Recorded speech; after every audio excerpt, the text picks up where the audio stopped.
everyone, I'm Mrs. Princey, Associate Professor in Mental Health Nursing.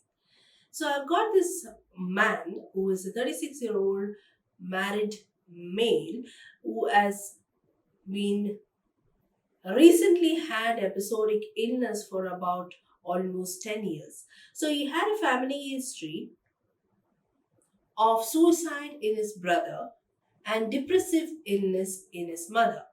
His current episode initially started with decreased need of sleep and increased activity level during the night. He started remaining irritable most of the time with frequent outbursts of anger on his family members, unlike his previous self. During the same time of emergence of these symptoms, he also developed another set of those symptoms. He had repeated doubts that his hands and legs were dirty even after washing them properly.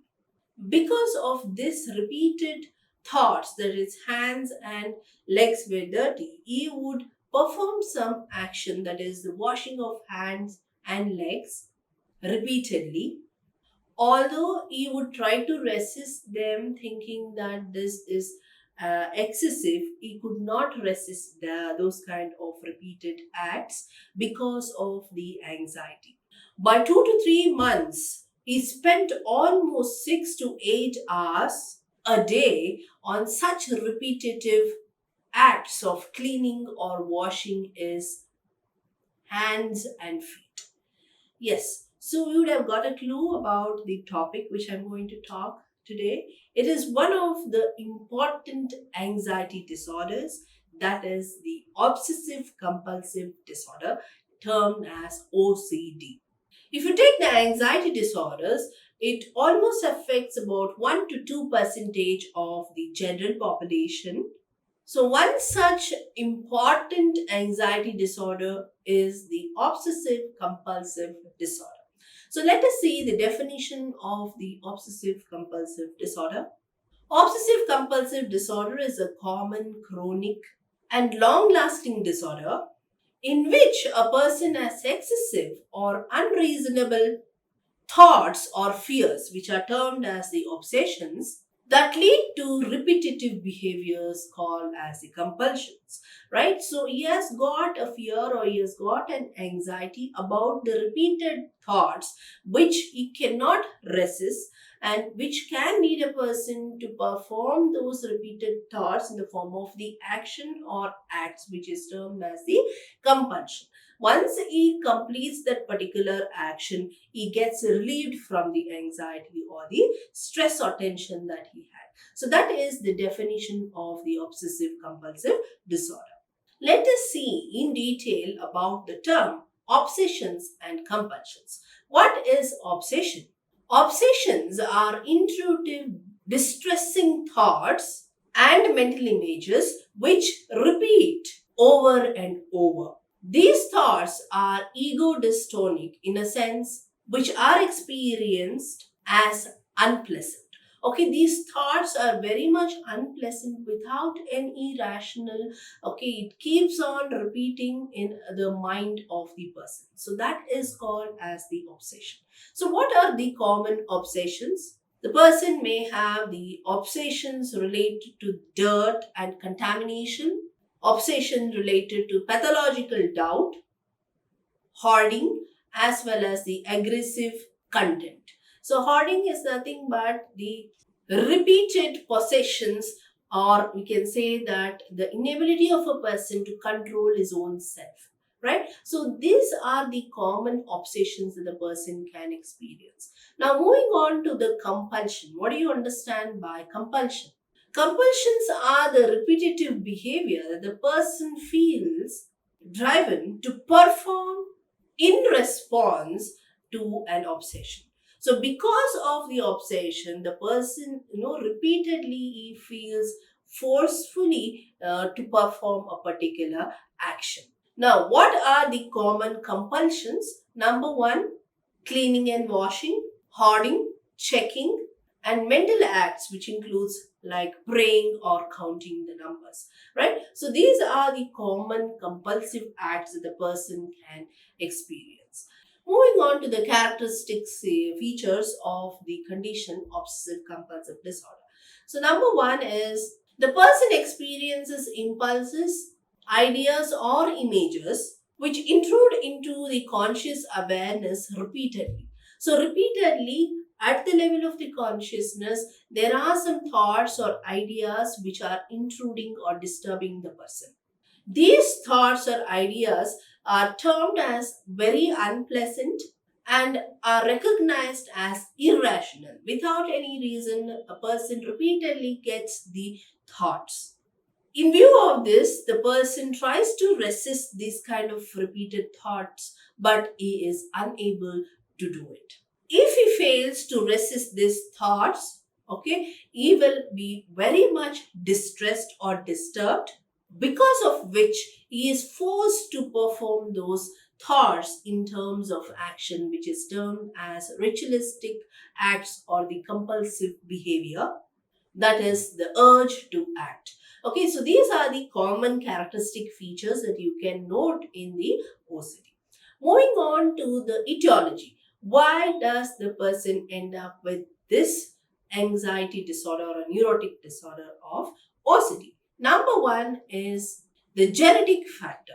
So it is noted that the monozygotic twins are at risk of developing the OCD condition compared to the dizygotic twins. And also, if there is a history, family history, that the first degree relatives are affected with the OCD, there is more chance for the other members in the family to be affected or to develop this obsessive compulsive disorder. The next etiology is the biochemical influence. It is found that there is a disturbance in this particular neurotransmitter, that is the serotonin 5-HT, which is abnormally noted in this condition. The next etiology is the psychoanalytical theory. So, according to Sigmund Freud, it says that OCD is the result of regression to the earlier stages of the development, that is the infantile superego, which is coupled with the harsh punitive characteristic, which is now being reappeared as the psychopathology or the disorder. Freud also proposed that regression to pre-Oedipal anal stage of the development, wherein the defense mechanism was used in a wrong way. So we have got a set of defense mechanism which was overused, so such as isolation, undoing, displacement, and reaction formation, which can contribute to the OCD condition. So that is the psychoanalytical theory. So here you can see in the picture, because of the stimulus, it can be the internal or the external stimulus, based on the theory of psychoanalysis, the person will develop the obsessive condition coupled with a distress or anxiety in the present or the conscious state of the person. He will end up with the ritualistic behavior or the compulsion. If this ritualistic behavior or compulsion is being enacted or it is being reinforced, then the person gets the relief from this anxiety as well as the distress, which is only for a temporary period of time. This cycle you can note here in the picture. Once a person gets the obsessive thoughts or the images or the feelings, it happens because of the anxiety or stress, which can force him to perform a particular act or a compulsion, which is going to give him a short term relief. So, this OCD cycle keeps on repeating whenever the person gets the obsessive thoughts. He will feel distress, anxiety, because of which he has to perform the acts, which is compulsion, then he gets a temporary relief. So, that is about the psychoanalytical theory. The next etiology is the behavioral theory. This theory explains about obsessions as conditioned to stimulus to anxiety. So, obsession happens because of the stimuli, which is the anxiety. Compulsions are nothing but the learned behavior because of the stimulus. So this learned behavior keeps on continuing for the relief of the anxiety, which is associated with the obsession. So this behavioral theory is very much important, or we can say the base, because based on the behavior theory, we can have a treatment plan. So this is about the etiology of the obsessive compulsive disorder. We have got the genetic factors, we have got the influence of biochemicals, the psychoanalytical theory or the model, then we have got the behavioral theory. Moving on to the warning signs of the OCD. What are the warning signs? Number one, because of the intrusive thoughts, the person will have the compulsive behavior. Because of the compulsive behavior, he keeps himself isolated, that is, he becomes isolated. He seeks for the reassurance of the particular behavior, which can end up with the depression. So these are the warning signs of the OCD. So let us see the clinical features of the obsessive compulsive disorder. Number one clinical feature is the obsessive thoughts. These are nothing but the words, ideas, or beliefs that intrude into the mind of the person. The common obsessive thoughts are contamination, repeated doubts, and orderliness. Moving on to the next clinical feature, we have the obsessional images.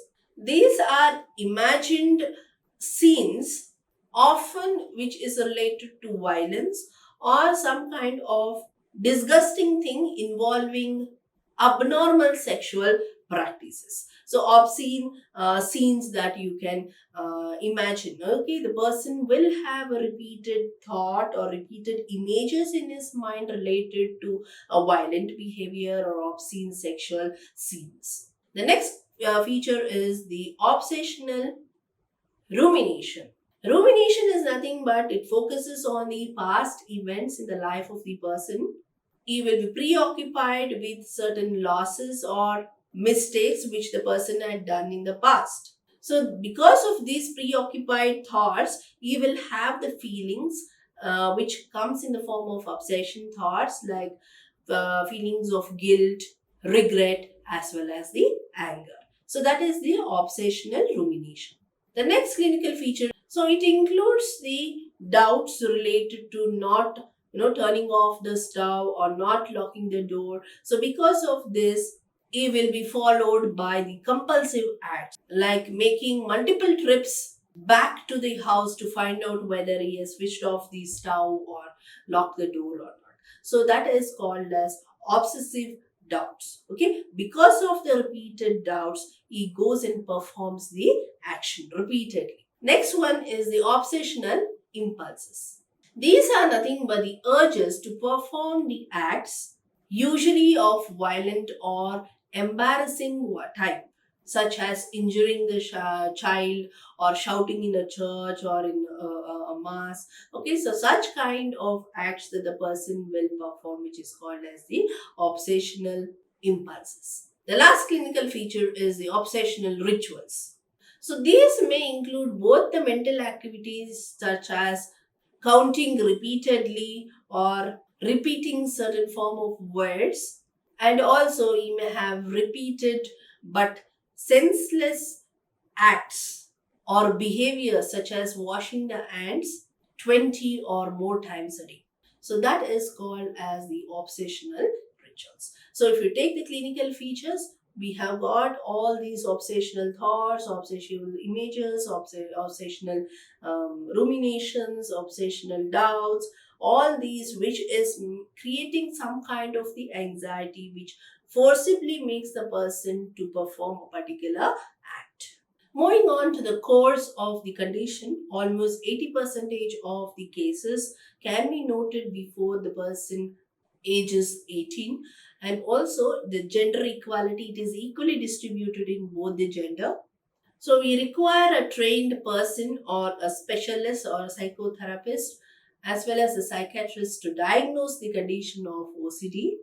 Mainly they look for the three important findings. Number one is the patient has the obsession, whether the patient does the compulsive behavior, whether this obsession as well as compulsion, whether it is going to interfere with the important activities of the life of the person. It can be related to the work, going to school, spending time with friends, whether these obsession and compulsions are interfering with those activities. So if these things are noted, then a trained psychiatrist will be able to diagnose the condition as the OCD. Apart from this, when CT and MRI of the brain is taken of a patient with OCD, there is a abnormal structure, that is the enlarged basal ganglia can be noted. Apart from that, you got the ICD-10 classification to classify the type of the OCD. Moving on to the treatment. So what is the treatment? Again, here we have got the options of the psychopharmacological agents, we've got the ECT as well as the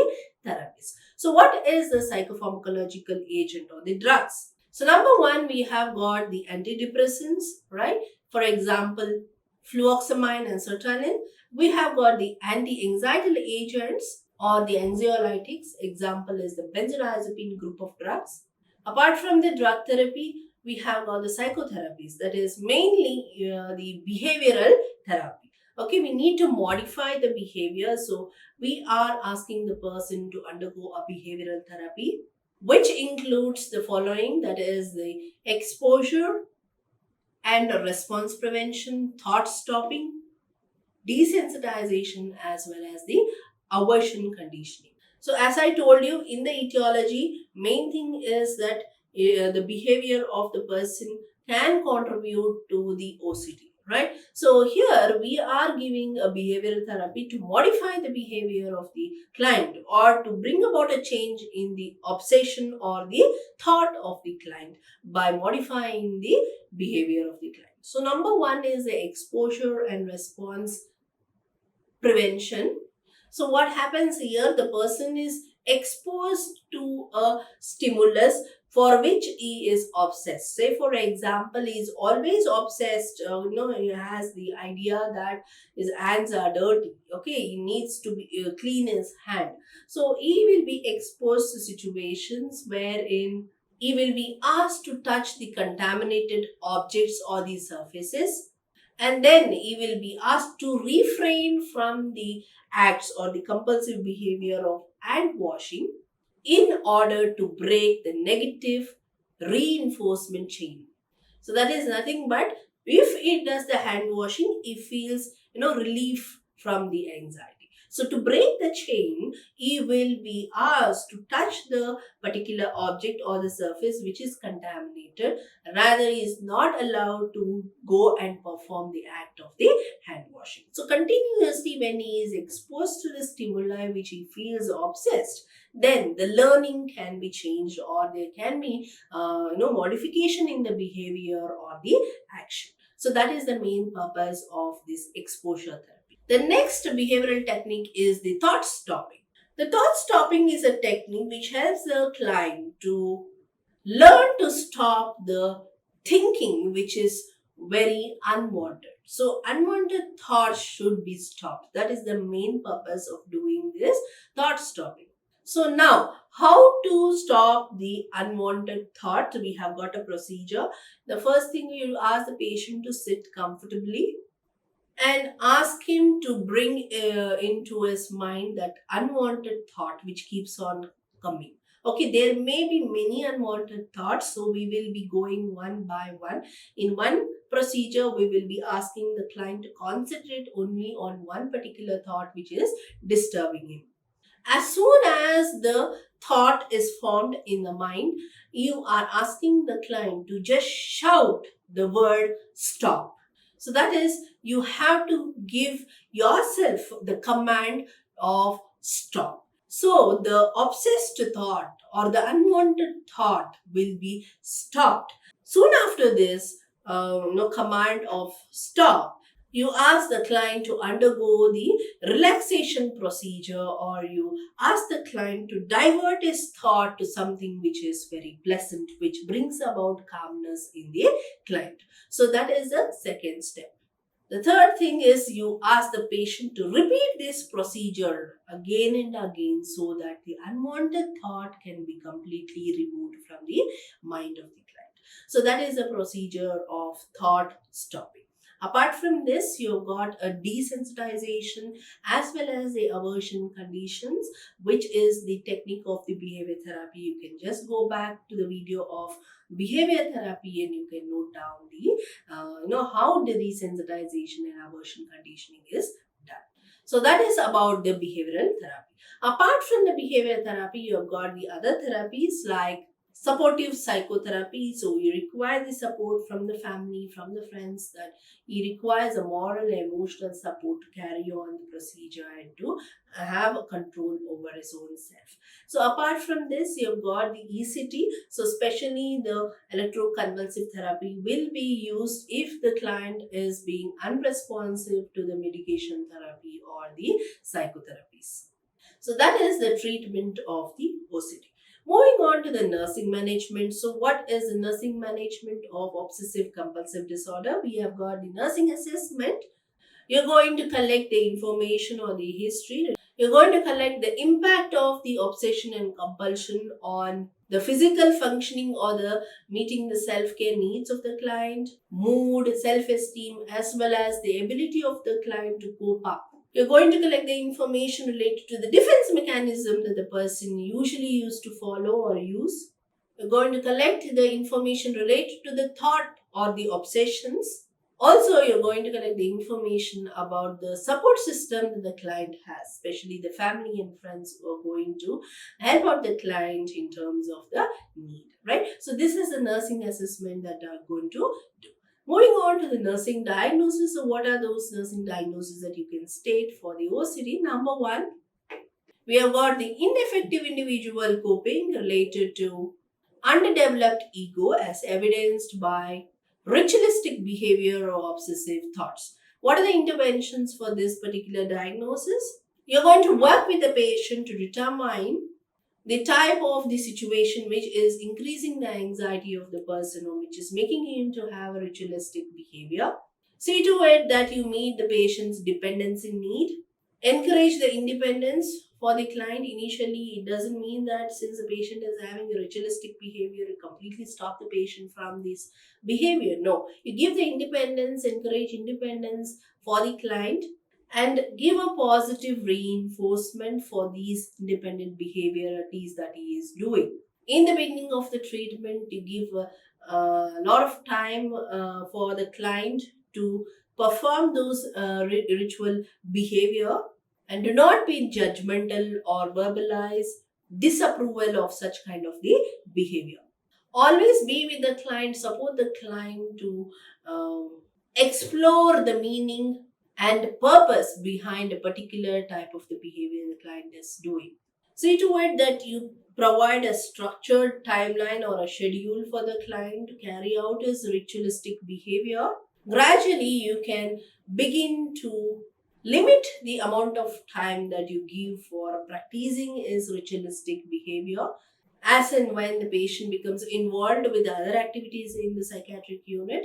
So it's time for ritualistic behavior to perform those can be reduced or cut short.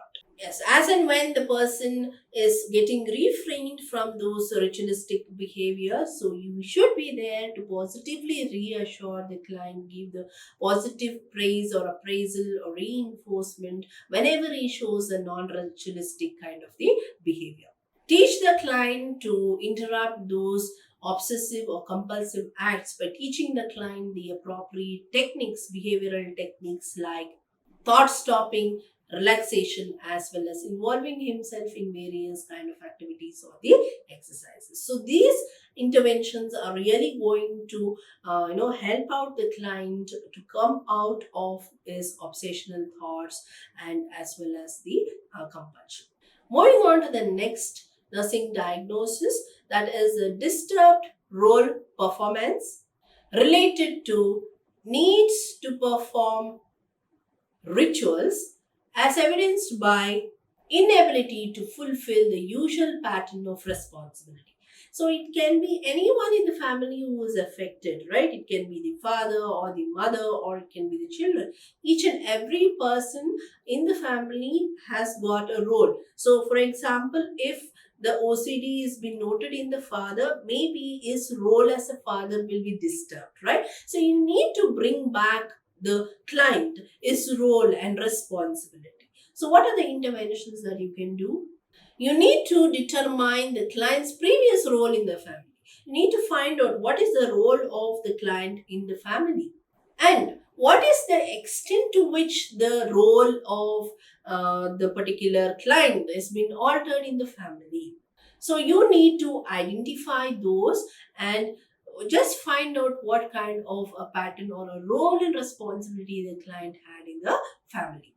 Encourage the client to discuss with the family about the conflicts that he is undergoing, and also find out how well the family is, giving the support for the client to overcome this conflict. So what is the support system that the client is having? That's very important for overcoming the OCD. You need to find out what are the available options for changes or adjustments with the role. Yes, there is a patient who was affected with the condition OCD. What is the alternative for the particular role? Maybe temporarily the mother can take up the role and responsibility of a father, right? So what is the available option for a time being that the role can be managed?